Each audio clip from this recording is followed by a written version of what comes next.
നോമ്പുകാലം 6-ാം ഞായർ. വിശുദ്ധ യോഹന്നാൻ എഴുതിയ സുവിശേഷം 10-ാം അധ്യായം 11 മുതൽ 18 വരെയുള്ള വാക്യങ്ങളുടെ വിശകലനം.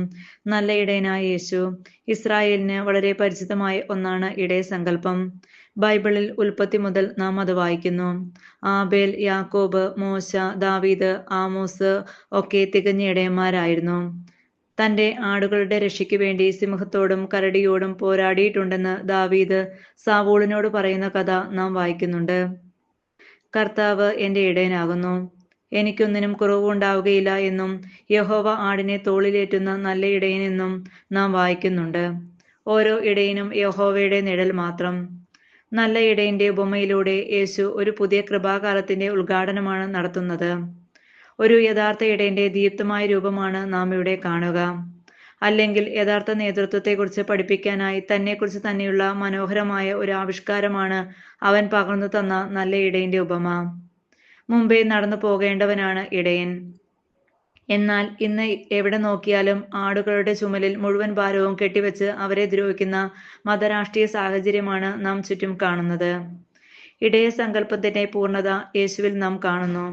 യേശു പറയുന്നു, അധ്വാനിക്കുന്നവരും ഭാരം വഹിക്കുന്നവരുമായ നിങ്ങൾ എന്റെ അരികിൽ വരുവിൻ, ഞാൻ നിങ്ങളെ ആശ്വസിപ്പിക്കാം. എന്റെ നുകം വഹിക്കാൻ എളുപ്പമുള്ളതും ചുമട് ലഘുവുമാണ്. ദാഹിക്കുന്നവർ എന്നിൽ വന്ന് കുടിക്കുവിൻ. സ്വർഗത്തിൽ നിന്നും ഇറങ്ങി വന്ന ഈ അപ്പം ഭക്ഷിക്കുന്നവർ എന്നേക്കും ജീവിക്കും. നല്ല ഇടയന്റെ ചില ലക്ഷണങ്ങൾ ഇന്നത്തെ സുവിശേഷം നമ്മുടെ മുമ്പിൽ വരച്ചു കാട്ടുന്നുണ്ട്. മുമ്പേ നടക്കുന്ന ഇടയൻ. അവൻ മുമ്പിൽ നടന്ന നല്ല മേച്ചിൽ പുറം തേടി ആടുകളെ നയിക്കുന്നു. അപകടം വരുമ്പോൾ മുമ്പിൽ നിന്ന് ശത്രുവിനെ നേരിടുന്നു. ഇതിനൊക്കെ ഏറെ ആത്മബലം വേണം. ചെന്നായി വരുമ്പോൾ ഭയന്നോടുന്നത് കൂലിക്കാരാണ്.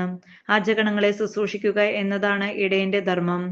ആധിപത്യം പുലർത്തിക്കൊണ്ടല്ല, സന്മാതൃക കാട്ടിക്കൊണ്ടാണ് അവരെ നയിക്കേണ്ടത്.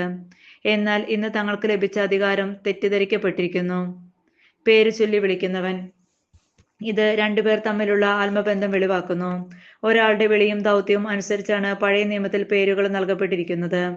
അവർക്കിടയിലെ ബന്ധം സുദൃഢമായതിന്റെ പേര് വിളിക്കുമ്പോൾ അവന്റെ സ്വരം അവ തിരിച്ചറിയുന്നു. പെറ്റമ്മ മറന്നാലും ഞാൻ നിന്നെ മറക്കുകയില്ല. പിതാവ് എന്നെയും ഞാൻ പിതാവിനെയും അറിയുന്നത് പോലെ ഞാൻ എനിക്കുള്ളവയെയും എനിക്കുള്ളവ എന്നെയും അറിയുന്നു. അവന്റെ ആലയത്തിൽ പെടാത്തതിനെ പോലും കൂട്ടിക്കൊണ്ടുവന്ന് സംരക്ഷിക്കാൻ മാത്രമുള്ള വിശാല മനസ്കതയുള്ളവനാണ് നല്ല ഇടയൻ. വാതിലൂടെ പ്രവേശിക്കുന്നവൻ. ആർക്കും സ്വന്തം ഇഷ്ടത്താലെ ഇടയനാകാൻ കഴിയില്ല. തിരഞ്ഞെടുക്കപ്പെട്ടവന് മാത്രമേ സ്വാതന്ത്ര്യത്തോടെ ഒളിക്കാതെ ഉള്ളിൽ കടക്കാൻ കഴിയുകയുള്ളൂ. സ്വയമേ ഒന്നും ചെയ്യാൻ എനിക്ക് സാധിക്കുകയില്ല. കാരണം എന്റെ ഇഷ്ടമല്ല, എന്നെ അയച്ചവന്റെ ഇഷ്ടമാണ് ഞാൻ അന്വേഷിക്കുന്നത്. ശ്ലൈഹിക പിന്തുടർച്ചയുടെ ആധികാരികതയും സാങ്കത്യവും ഇത് വെളിവാക്കുന്നു. ഈശോ വാതിൽ. വീടിന് സുരക്ഷിതത്വം നൽകാനും ആവശ്യത്തിന് പുറത്തു പോകാനും അകത്ത് പ്രവേശിക്കാനും വാതിൽ ആവശ്യമാണ്. ഈശോ വാതിൽ തുറക്കുന്നത് അവയെ ജീവനിലേക്ക് കൂട്ടിക്കൊണ്ടു പോകാനാണ്. ഞാൻ വന്നിരിക്കുന്നത് ജീവൻ നൽകുവാനും അത് സമൃദ്ധമായി ഉണ്ടാകുവാനുമാണ്. ആടുകൾക്ക് വേണ്ടി ജീവൻ അർപ്പിക്കുന്നവൻ. അവന് മുന്നോടിയായി വന്ന സ്നാപകൻ, ലോകത്തിന്റെ പാപങ്ങൾ നീക്കുന്ന ദൈവത്തിന്റെ കുഞ്ഞാട് എന്ന് പറഞ്ഞുകൊണ്ട് യേശുവിനെ പരിചയപ്പെടുത്തുന്നത്. ബലിയർപ്പിക്കപ്പെട്ട കുഞ്ഞാടാണവൻ എന്ന് വെളിപാട് പുസ്തകത്തിലും നാം വായിക്കുന്നു. അവന്റെ രക്തത്തിൽ വസ്ത്രം കഴുകി വെളുപ്പിച്ചവരെ കുറിച്ചും നാം ഇവിടെ വായിക്കുന്നു. അവന്റെ രക്തത്തിന്റെ വിലയാണ് നമ്മുടെ ഹൃദയങ്ങളെ കഴുകി വെളുപ്പിച്ച് ദൈവപ്രീതിക്ക് അർഹമാക്കിയത്. ഇനി സിംഹാസനത്തിരുന്ന് കുഞ്ഞാട് അവരെ മേയ്ക്കുകയും ജീവജലത്തിന്റെ ഉറവകളിലേക്ക് അവരെ നയിക്കുകയും ചെയ്യും. ദൈവം അവരുടെ കണ്ണുകളിൽ കണ്ണുനീർ തുടച്ചു നീക്കും. സ്വാർത്ഥ ലാഭത്തിനും സ്വന്തം ഉദരപൂർണത്തിനും വേണ്ടി മാത്രം അധികാരത്തെ പ്രയോജനപ്പെടുത്തുന്ന നേതൃത്വങ്ങൾക്ക് ഒരു വെല്ലുവിളിയാണ് യേശു. യേശു കാഴ്ച വീണ്ടെടുത്തത് നൽകിയ അന്ധനെ ദേവാലയത്തിൽ നിന്ന് പുറത്താക്കിയ യഹൂദ നേതൃത്വത്തിനുള്ള മറുപടിയാണ് ഈ ഉപമ. കാഴ്ചയില്ലാത്തവർ കാണേണ്ടതിനും കാഴ്ചയുള്ളവർ അന്ധരായി തീരുന്നതിനും വേണ്ടിയുള്ള അന്ത്യവിധിക്കായിട്ടാണ് ഞാൻ വന്നിരിക്കുന്നത്. മനുഷ്യപുത്ര, ഇസ്രായേലിന്റെ ഇടയന്മാർക്കെതിരെ പ്രവചിക്കുക. ദൈവമായ കർത്താവ് അരുളി ചെയ്യുന്നു, തങ്ങളെ തന്നെ പോറ്റുന്ന ഇടയന്മാരെ നിങ്ങൾക്ക് ദുരിതം. ഇടയന്മാർ ആടുകളെയല്ല പോറ്റേണ്ടത്. ഓരോ ക്രിസ്ത്യാനിയും ദൈവവേലയ്ക്കായി വിളിക്കപ്പെട്ടവരാണ്. ഓരോ ജോലിയും ദൈവത്തിന്റെ തിരഞ്ഞെടുപ്പാണ്.